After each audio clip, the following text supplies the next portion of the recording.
শ্বশুরের অনেক ইচ্ছা তার বুমার সাথে কাজ করবে।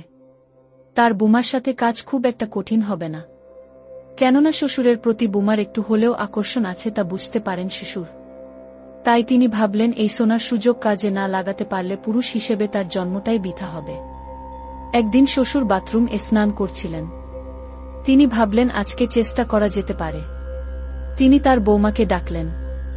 তার কোমরে শুধুমাত্র একটি গামছা পেঁচানো আর খালি গা। শ্বশুর মশাইয়ের ডাকে বুমা আসলো। বৌমা, আমার না হাতটা হালকা কেটে গিয়েছিল আজ, সাবান ধরতে গেলেই জ্বলছে। তুমি একটু আমার গায়ে সাবান ডলে দাও না। বাবা, আপনি কোনো চিন্তা করবেন না, আমি এখনই আপনার গায়ে সাবান ডলে দিচ্ছি। তার শ্বশুরের সারা গায়ে সাবান ডলে লাগল। সবখানে সাবান মাখানো শেষ হলে শ্বশুর বল, সবখানে তো মাখানো হলো না বুমা, তাহলে কোথায় বাদ আছে বাবা? আমার এইখানে। ওইখানে সাবান দেওয়ার পর শ্বশুর আমার সাথে যা করল শুনলে আপনার আত্মা কেঁপে উঠবে, আপনার মেশিন দিয়ে পানি চলে আসবে। আপনি হাতের কাজ করতে বাধ্য হবেন, তাই গল্পটি মনোযোগ দিয়ে সম্পূর্ণ শুনুন। আমার বড় যা প্রত্যেক রাতে শ্বশুরের মালিশ করতে চলে যেত, আর আমি বাইরে থেকে আমার বড় যা এর চিৎকারের আওয়াজ শুনতে পেতাম। একদিন বড় যাকে এই ব্যাপারে জিজ্ঞাসা করলাম, তখন তার মুখ ফ্যাকাশে হয়ে গেল। সে বলল, তুমি এই কথাটা কাউকে বলো না, আর আজকে রাতে আমার বদলে তুমি মালিশ করতে চলে যেও। যখন আমি শ্বশুরের ঘরে গেলাম, তখন শ্বশুর মশাই দরজা বন্ধ করে দিলেন, আর আমার শরীর থেকে প্রাণ বেরিয়ে যাওয়ার মতো অবস্থা হলো, কারণ তিনি আমার সাথে। আমার নাম লিমা আক্তার। আমি এই দুনিয়ার সব থেকে অদ্ভুত পরিবারে বিয়ে করেছিলাম। আর হ্যাঁ, এটা করাই উচিত ছিল, কেননা ওখানের কাজ এমন ছিল যে সেটা আমার বোঝার বাইরে ছিল। আমার শ্বশুর বাড়িতে আমার একটা বড় যা ছিল আর একটা শ্বশুর ছিল। আমার ভাসুর শহরের বাইরে থাকত, কিন্তু তাকে বিয়েতে দেখিনি। আমার বরের নাম শফিক। আসলে আমাদের ভালোবেসে বিয়ে হয়, আর আমার বাড়ির লোক কিছুতেই রাজি ছিল না, কেননা আমার বরকে দেখে ভীষণ দুর্বল এবং অসুস্থ বলেই মনে হতো। আমার বাবা পুরোপুরি বিশ্বাস করত যে সে নেশা করে, যখন কিনা এটা সত্যি নয়। আমি চাইতাম যে আমাদের বিয়ে সম্মানের সাথে শান্তিপূর্ণভাবে হোক, কিন্তু এরকম হতে পারেনি, আর ব্যাপারটা বিগড়ে গেল। আমার পরিবার আমার বরকে বলল, 3 দিন আছে তোমার কাছে একে বিয়ে করার জন্য, না হলে চতুর্থ দিন ওর খালাতো ভাইয়ের সাথে ওর বিয়ে করিয়ে দেব। আমার বর অনেক চেষ্টা করল, বন্ধুদের সাহায্য নিল আর বিয়ে করে নিল। আমার বাবা বলল যে আজকের পর থেকে তোমার জন্য এই ঘরের দরজা বন্ধ হয়ে গেল। আমি তো অবাক তখন হলাম যখন শফিকের বাবা বিয়েতে খুশি খুশি এসেছিল, আর আত্মীয় স্বজনকে নিমন্ত্রণ করে খাবার খাওয়ানোর প্রথাও পালন হল। সে একেবারেই অখুশি ছিল না। বলা হয় যে ভালোবাসা কোনো পাপ নয়। আমার বিয়েতেই আমি আমার যা এর সাথে প্রথম দেখা করি। সে আমাকে আশ্বস্ত করেছিল আর বলেছিল যে সব ঠিক হয়ে যাবে। এবার আমার বর দিন রাত পরিশ্রম করতে লাগলো, কেননা এবার আমাদের টাকার অনেক প্রয়োজন ছিল। সে সকালে যেত আর রাত্রিবেলা বাড়ি ফিরত। এরকম অবস্থায় বাড়িতে শুধু আমি আর আমার বড় যা থাকতাম। একদিন আমি কিছু অদ্ভুত দেখলাম। রাত হতেই আমার যা সমস্ত কাজ শেষ করে আমার শ্বশুরের ঘরে চলে যেত। তার হাতে তেলের একটা কিছু থাকত। আমি এই ঘটনা দেখে অবাক হতাম। সে ভেতরে গেল আর তারপর দরজা বন্ধ করে নিল। আমি অবাক হয়ে যেতাম যে এই সময় সে ভেতরে গিয়ে কি কাজ করে। আমি দাঁড়িয়ে রইলাম আর ভাবলাম সে হয়তো ভেতরে তেল দিতে গেছে আর দরজা ভুল করে বন্ধ হয়ে গেছে। কিন্তু ভেতরে তার কি কাজ থাকবে? আর তেল নিয়ে ভেতরে সে গেল কেন? সে এখনো ফেরত আসেনি। 15 থেকে 20 মিনিট হয়ে গিয়েছিল, তখনও আসেনি। কিছুক্ষণ পরে আমার বর চলে আসলো। আমি তার সামনে রাতের খাবার গরম করলাম। আমরা একসাথে বসে খাবার খেলাম। কিছুক্ষণ পরে সে আমাকে চা বানাতে বলল। আমি চা বানানোর জন্য যখন দ্বিতীয়বার রান্নাঘরে গেলাম, তখন আমি দেখলাম যে আমার বড় যা তার ঘরে নেই, আর শ্বশুরের ঘরের লাইটও অফ ছিল। এর মানে সে ঘুমিয়ে পড়েছে। এরপর আমি চা বানিয়ে ফেরত চলে এলাম। বাসন রাখার জন্য যখন আবার এলাম, তখনও আমি দেখলাম এই একই ঘটনা চলছিল। যাই হোক, চৌকিদার হয়ে তো আর বসে থাকতে পারি না। আর কিছু করতেও পারবো না, তাই আমি আমার ঘরে চলে এলাম। সকালবেলা আমি আমার যাকে জিজ্ঞাসা করতে চাইলাম, কিন্তু আমার সাহস হলো না। পরের দিন আবার একই ঘটনা ঘটল। আবার রাত হতেই নিজের সমস্ত কাজ করার পর তাকে আমি তাড়াহুড়ো করতে দেখলাম। যখন তার মনে হলো যে বাড়ির সবাই শুয়ে পড়েছে, তখন তেল নিয়ে সে শ্বশুরের ঘরে চলে গেল। আমি অনেক রাত পর্যন্ত জেগেছিলাম, কেননা আমার বর দেরি করে বাড়ি ফিরে। দরজা বন্ধ হওয়ার ঘটনাটা আমাকে ভীষণভাবে চিন্তায় ফেলে দিয়েছিল। আমি আস্তে আস্তে হাঁটতে হাঁটতে ওই ঘরের কাছে আসলাম। আমি এগিয়ে গেলাম, কান প্রয়োজনের থেকে একটু বেশিই পেতেছিলাম। শুনলাম ছোটখাটো চিৎকারের আওয়াজ। আমি এদিক ওদিক দেখতে থাকলাম, কিন্তু তারপর আমি এমন আওয়াজ শুনলাম যেটা শুনে আমি অবাক হয়ে গেলাম। ঘরের ভেতর থেকে আমার যা এর চিৎকারের আওয়াজ আসছিল। আমি নিজের কানে হাত চাপা দিলাম। আমি ভীষণ বাজেভাবে অবাক হলাম যে এসব কি হচ্ছে। প্রথমে আমার মনে হয়েছিল যে এটা আমার মনের ভুল, কিন্তু আমি এরকম আওয়াজ আবার শুনলাম। আর এবার তো আমি পুরোপুরি বিশ্বাস করলাম যে যা কিছু হচ্ছিল তা একদম মেনে নেবার মতো নয়। দরজায় টোকা দিতে লাগলাম। তখন লাইট অন হয়ে গেল, আর আমি ভয় পেয়ে গেলাম। যেন মনে হলো কেউ বাইরে আসছে। আমি দৌড়ে আবার আমার ঘরে চলে এলাম। ভাবলাম নিজের বরকে এই কথাগুলো বলি, কিন্তু তাকে এগুলো কিছুই বললাম না। পরের দিন আমি আমার বড় যাকে এই ব্যাপারে কথা বলবো বলে ভাবলাম। সে আমার সামনে বসে সবজি কাটছিল, আর আমি বাসন ধুচ্ছিলাম। আমি বললাম, রাতে তুমি শ্বশুর মশাইয়ের ঘরে কি করতে গিয়েছিলে? তোমার হাতে তেল ছিল, আর তুমি দরজা বন্ধ করে দিয়েছিলে কেন? আমার বড় যা অবাক হয়ে গেল। সে আমার থেকে বোধ হয় এরকম কথা আশা করেনি। সে বলতে লাগলো তার পায়ে ব্যথা ছিল, তো আমি তার পায়ে তেল লাগানোর জন্য গিয়েছিলাম। আমি বললাম, দরজা বন্ধ করার কি দরকার ছিল? আর তুমি তো ভিতরে গিয়ে বসে পড়লে। আমি 2-3 বার তোমার ঘরের আশপাশ দিয়ে চক্কর কেটে আসলাম, তো তখন আমি দেখলাম যে তুমি তোমার ঘরে ছিলে না। আমার যা আমাকে মিথ্যে কথা বলে দিল, আমি ঘরে ছিলাম না, বাথরুমে ছিলাম। এজন্য তুমি দেখতে পাওনি। আমার শরীর একটু খারাপ ছিল। সে আমার সাথে চোখ না মিলিয়ে কথা বলছিল। সে আবার নিজের কাজে ব্যস্ত হয়ে গেল। আমি বললাম যে, কি হলো তোমার শরীরের? তখন সে একটু অস্বস্তিকর ভাবে বলতে লাগলো, কেন তুমি একটা ছোট ঘটনাকে টেনে ধরে তার কিমা বানাচ্ছ? ছাড়ো এসব কথা। আজ ভীষণ গরম, আর তুমি যে কিনা এত প্রশ্ন করছো।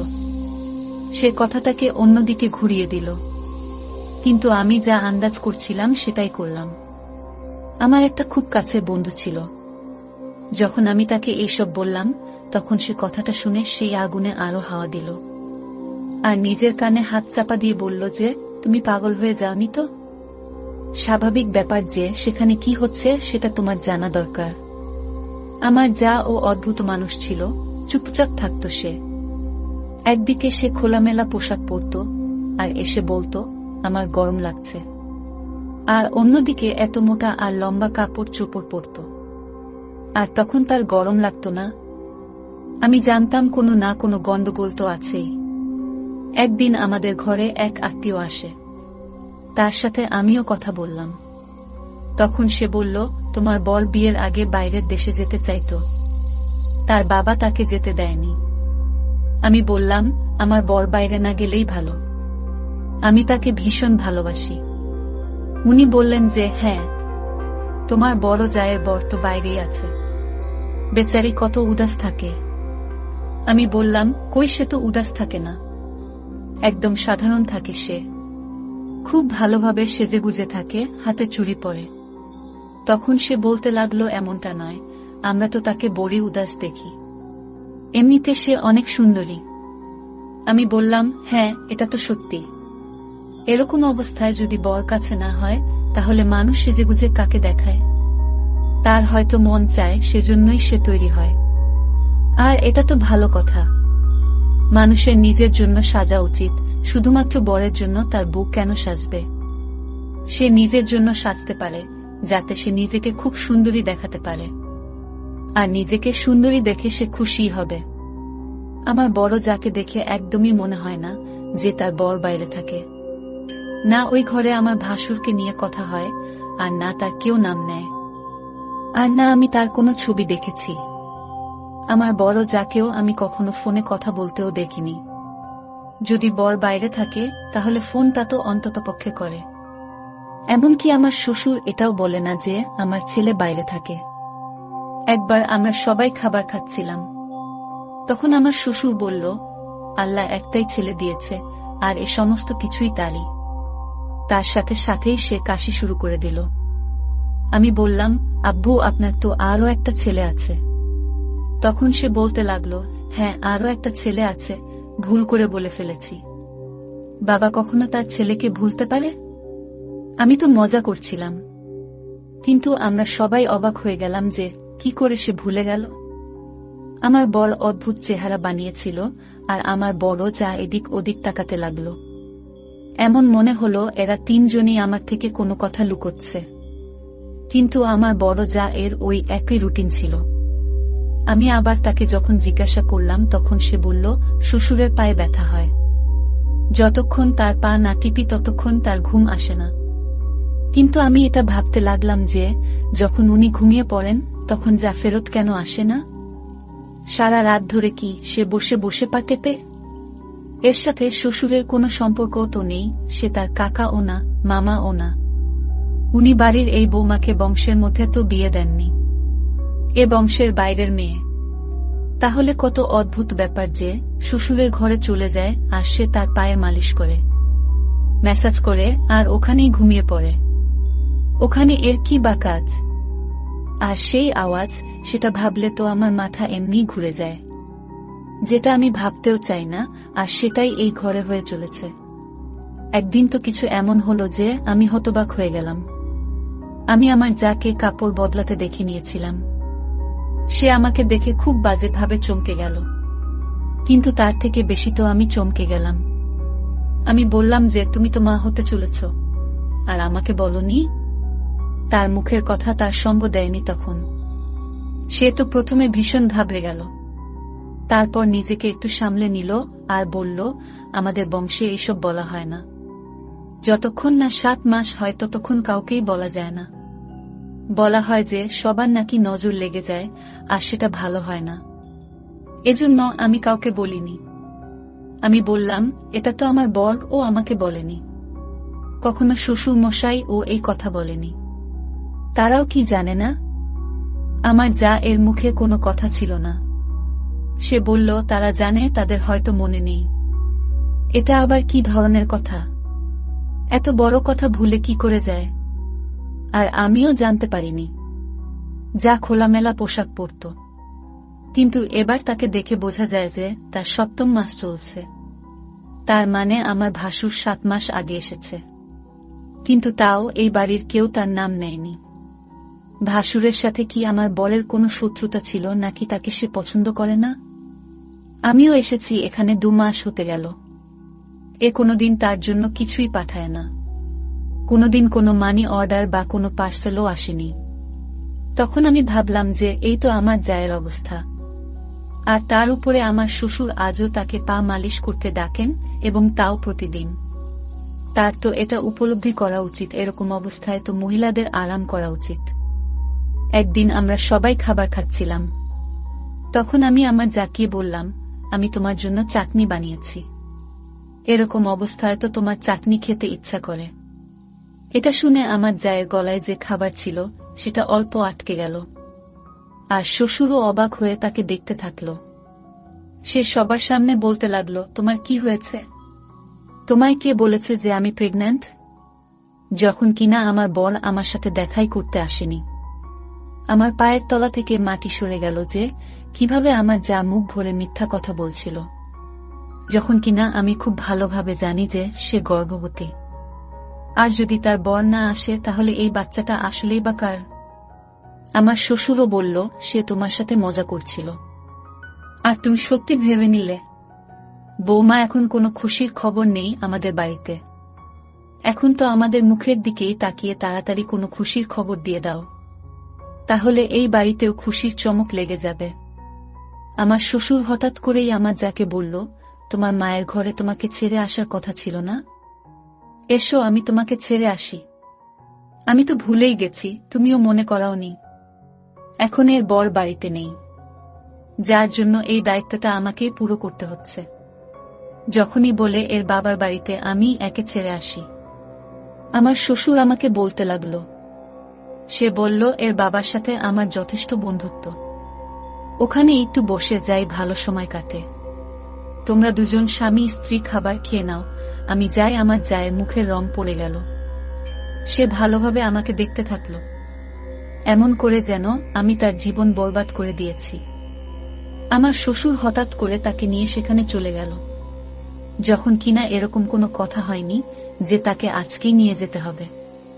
তারা চলে গেলে আমার বর আমাকে বলল যে, তোমায় কে বলেছে এইসব কথা? এই ধরনের কথা কেন বলছো?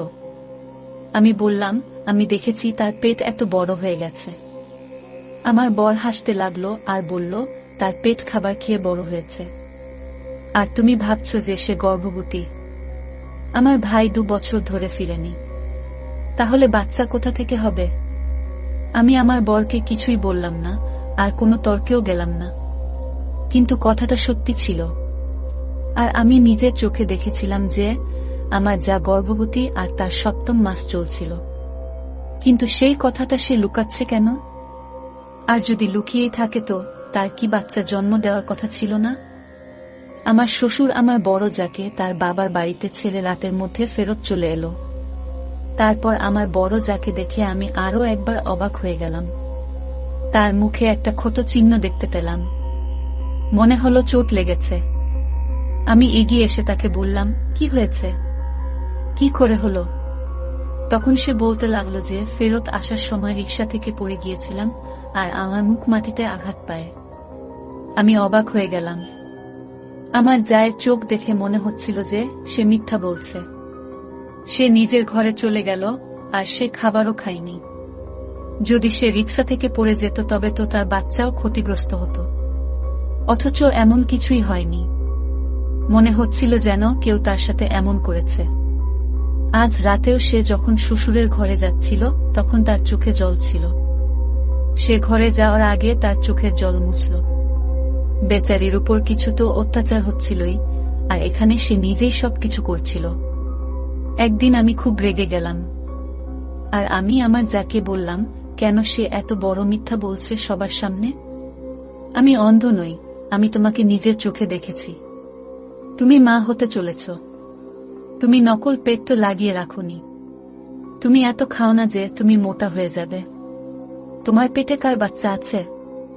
তোমার বর আসে না, তাহলে এটা কার বাচ্চা? আমার যা আমার কথা শুনল, কিন্তু সে উত্তর দিচ্ছিল না। আমি বললাম, কেন সে ঘর থেকে ফেরত আসে না?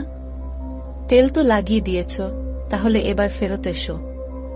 সেখানে ঘুমানোর কি দরকার? আর কি এমন তার পায়ে ব্যথা থাকে যে রোজ তোমাকে তেল দিয়ে মালিশ করতে হয়? কি এমন কাজ যে সে করে? যদি তোমরা দুজনে মিলে কোনো চক্কর চালিয়ে থাকো, আর সেটা যদি আমি জানতে পারি, তাহলে আমি সমস্ত জায়গায় তোমাদের দুজনকেই বদনাম করে দেব। আমি তোমাদের ছাড়ব না। আমি জানি যে একটা মহিলা একটা পুরুষ ছাড়া থাকতে পারে না। তোমার বর 2 বছর হয়ে গেছে, বাইরের দেশে গেছে, কিন্তু তার মানে এই নয় যে তুমি তার সম্মানের বরখেলাপ করবে। আর ওই বাচ্চাটার কি দোষ? এই দুনিয়ায় আসবে যখন তো কাকে নিজের বাপ বলবে সে?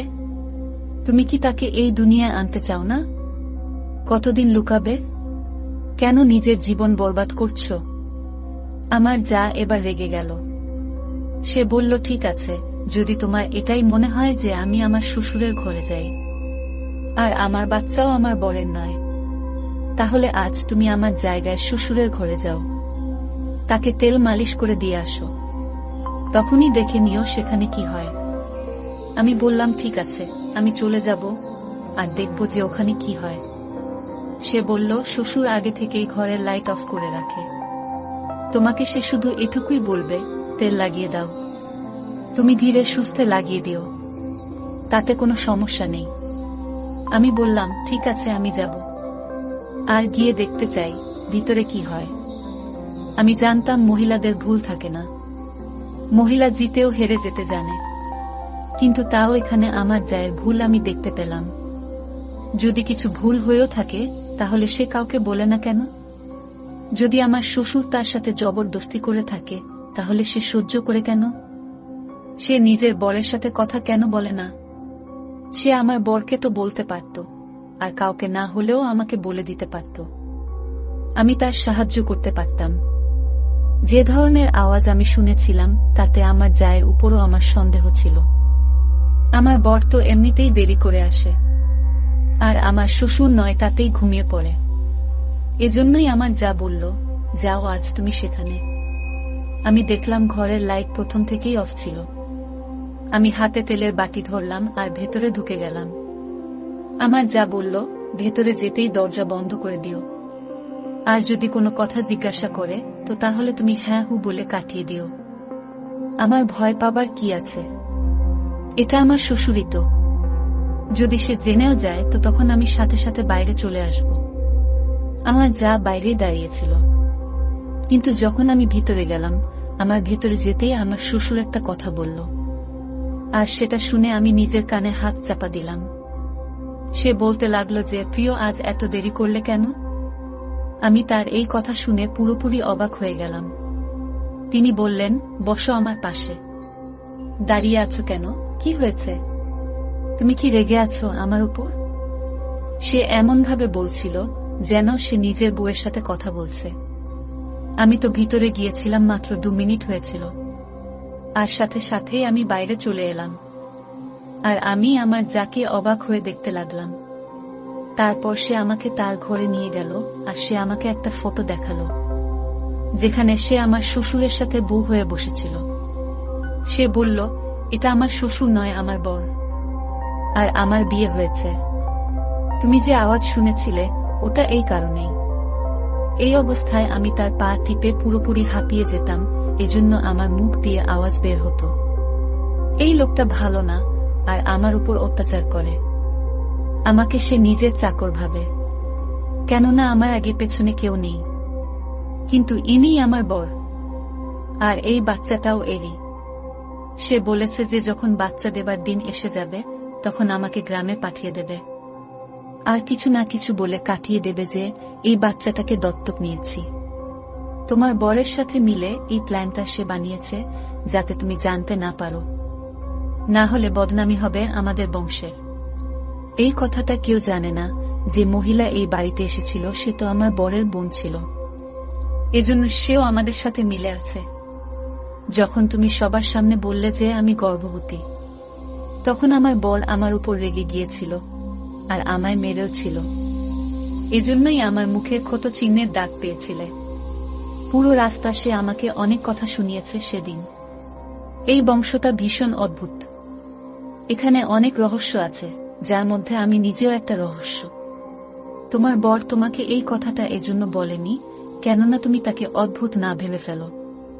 তোমার খারাপ না লাগুক, কিন্তু এখন তুমি তোমার বরকে বলে দাও যে তুমি সবই জানো, আর তুমি চুপ করে থাকো।